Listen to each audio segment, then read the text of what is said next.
In the midst of the chilling Cold War era, an extraordinary event unfolded on a wintry night when a mysterious Russian man approached the CIA Moscow bureau chief, Robert Fulton, at a gas station in Moscow exclusively reserved for foreign diplomats and discreetly passed a note to him that stated his willingness to become an American spy. How can a man who never received his payments in money become the most valuable American spy? Join us as we navigate through the shocking truth about the CIA's most valuable spy. During the Cold War era, the climate of fear and suspicion surrounding Soviet espionage was so intense that the CIA supervisors in Washington hesitated to accept the Russian man's proposal at the gas station in Moscow. He maintained that he had classified information that America could never have otherwise. After nearly 7 attempts by the Russian man to make contact with the CIA, his offer to betray his own country was accepted. Little did they know that this decision would prove to be an absolute game changer. This man that you see here is known as the billion-dollar spy. No, he wasn't a billionaire, nor did he want $1 billion for his spy work. Why do you think he was called the billion-dollar spy? This man is none other than Adolf Tolkachev. His code name was Fear, a name given by his American handlers. A brave and dedicated man who for 7 years provided the CIA with a huge volume of extremely sensitive and valuable intelligence on Soviet military research and development activities. The information that he procured for the CIA helped America save nearly $2 billion in weapons research and development costs. That made him the most valuable spy. Tolkachev was a man with high intellect and knew how to work his way around the Soviet intelligence agency, called the KGB. He was a senior engineer working with a highly classified Soviet aerospace laboratory, embarked on an astounding espionage journey. He clandestinely captured thousands of pages of invaluable blueprints, diagrams, reports detailing the Soviet Union's most advanced airborne radars, aviation, guidance systems, and fighter designs. In an atmosphere teeming with KGB agents, Tolkachev managed to meet the CIA officers a groundbreaking 21 times over the course of 6 years, all without arousing suspicion or detection.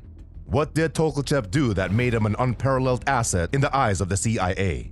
Tolkachev, even though he was from Russia, was not a Communist Party member.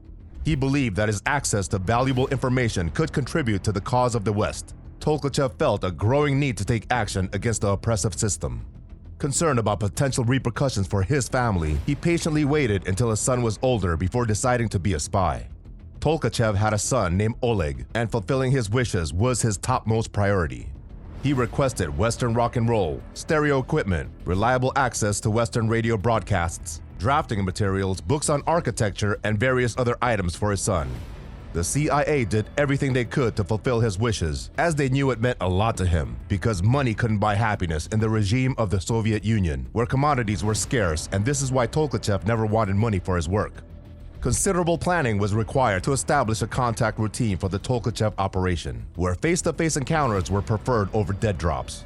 Out of all the methods used to procure information, the most famous method he used was by using a miniature spy camera provided by the CIA to photograph documents at his office. His Pentax 35mm camera clamped to a chair was mainly used to photograph the documents. He would then deliver the exposed film rolls during personal meetings with the CIA case officers. He also used another device called the SRAC, a short-range agent communication device similar to a walkie-talkie, used for urgent message transmission. Tolkachev also made use of his own intellect to write handwritten notes along with the film rolls to make the content in his rolls easier to understand. Additionally, Tolkachev employed a system of predetermined signals and dead drops. The CIA would establish dead drop sites where Tolkachev could leave packages containing materials for the agency. The locations and times for the drops were communicated through a communication plan. He'd also cover his phone on specific dates and await wrong number calls, which would provide instructions for further actions.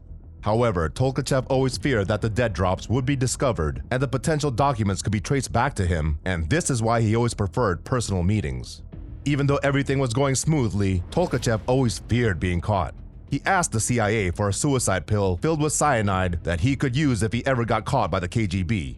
A usual meeting was requested with Tolkachev several times, to which he never showed up.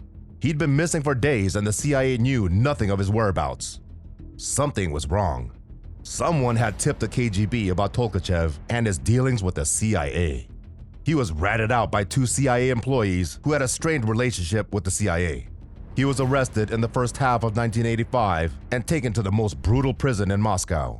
There is no information as to how he was executed, but reports claim that he was either executed on an electric chair or a public shooting, which were the norm in the Soviet Union. Tolkachev remained tight-lipped and made sure none of his family members would suffer from the repercussions of his actions. How would you like to be paid if you were the most valuable spy? Would you be brave enough to gamble with your own life? Let us know your thoughts in the comments below.